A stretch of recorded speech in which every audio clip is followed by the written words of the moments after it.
It was December, Christmas week, our first full night in the house. Aside from a blow-up bed on the floor, a lamp from Target, and the potbelly stove fireplace that came with the house, we had no furniture. Our city furniture was in our city apartment, and the new sofa, beds, dining room set, dishes, everything on order for the house wouldn't be here for weeks. We headed into town for dinner to Mercato, an Italian restaurant that would quickly become one of our regulars. I ordered the bolognese, to which I would soon become quite addicted and order every time I was there. We didn't know the chef yet, but we were chatty with the waitress, Mona. She had moved here too, so we exchanged stories of no furniture, bad backs, and sore butts sitting on the floor. She was using her waiter's corkscrew to open our bottle of wine for us when it hit me. Brian, we don't have a corkscrew at home. I couldn't believe we didn't think of it. Nothing would be open at this hour, and I was 100% sure that the case of wine we had bought earlier the day in Hudson were all cork, not screw top. I was so looking forward to going back to home this and sitting on the floor by the roaring fire and having another glass together in our new place.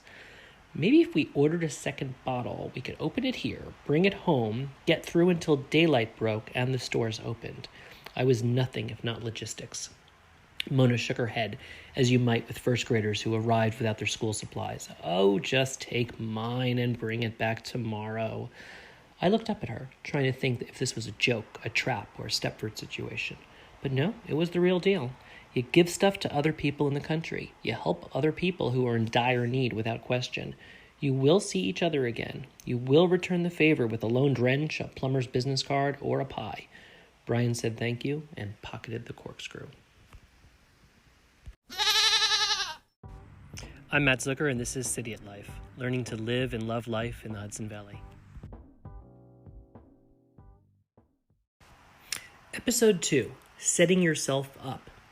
Unless you're loaded with cash, you'll need a mortgage.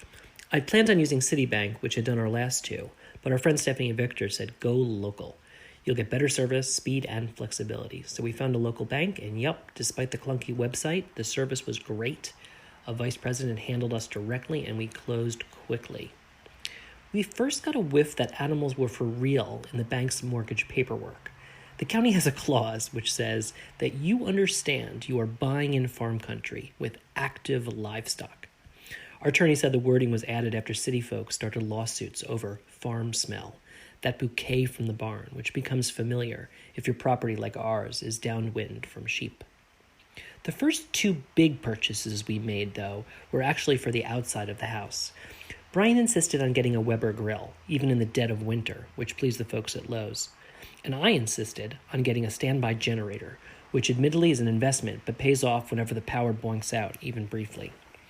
The generator needed propane, so we had to get two big white tanks, which unfortunately faced the road and stuck out with the name of the propane company in bold red type.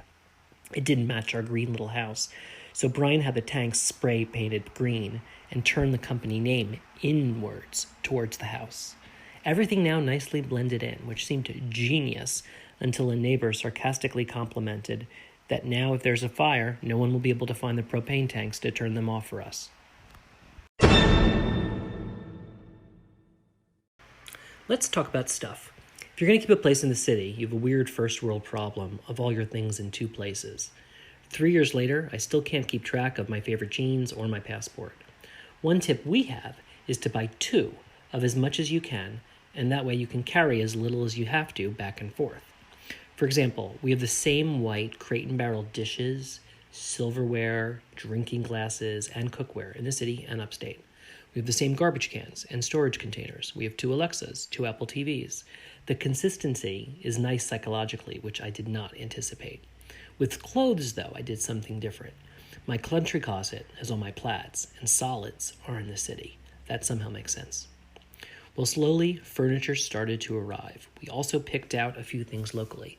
Hudson has a slew of furniture shops, and that first week we found a comfy armchair so we'd have something by the fire.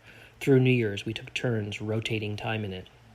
Furnishing a house, I warn you, was more expensive than anticipated, so be sure to budget a few thousand per room. People that buy those big McMansions are crazy to me. I do not get how you plan for that. Schoolhouse Electric was where we found our style sofas and fixtures. Outdoor furniture, though, was the biggest challenge, since so much of what we would see was heavy, pricey, and ugly. Brian found Lal Design, which is the perfect stuff for us, and we ordered an outdoor couch, table, chairs, and even planters. Furniture wasn't the only thing we underestimated. The previous owner was a landscape architect, so we have this amazing, lush garden and trails to take care of, which is a job in itself.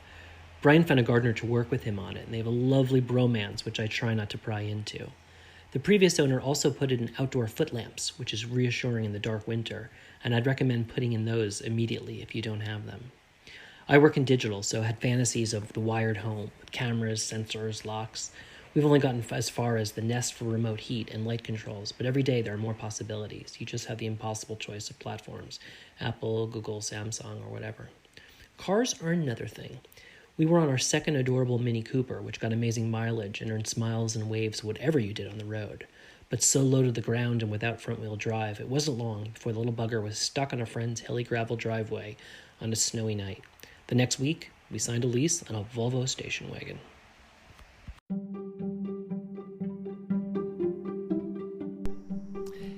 Hey Cidiots, I'm so lucky because this episode is sponsored by Prime Print Shop in Poughkeepsie.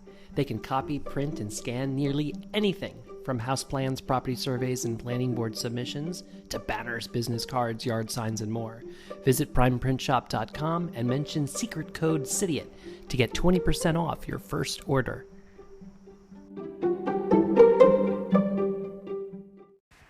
The last thing on this episode is the team and the need to build one.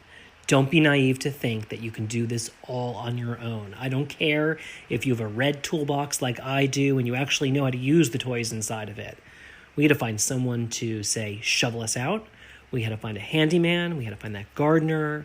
We had to find a lawnmower, which is different than the gardener, which I had to learn the hard way. We had to find a babysitter for the puppy. We had to find a neighbor to look in on the house when we're not there. And, of course, a housekeeper. Our housekeeper is an amazing woman. She will only work for gay male couples. I asked her why on the first visit, and as she turned up the radio and took out the broom, she said simply, "You're cleaner." Cidiot Life is produced on the Anchor.fm platform and distributed on Anchor, Spotify, Stitcher, and other podcasting platforms. If you're using Anchor, you can send me a voicemail. And everyone can visit Cidiot.com and follow me on Twitter, @MattZucker.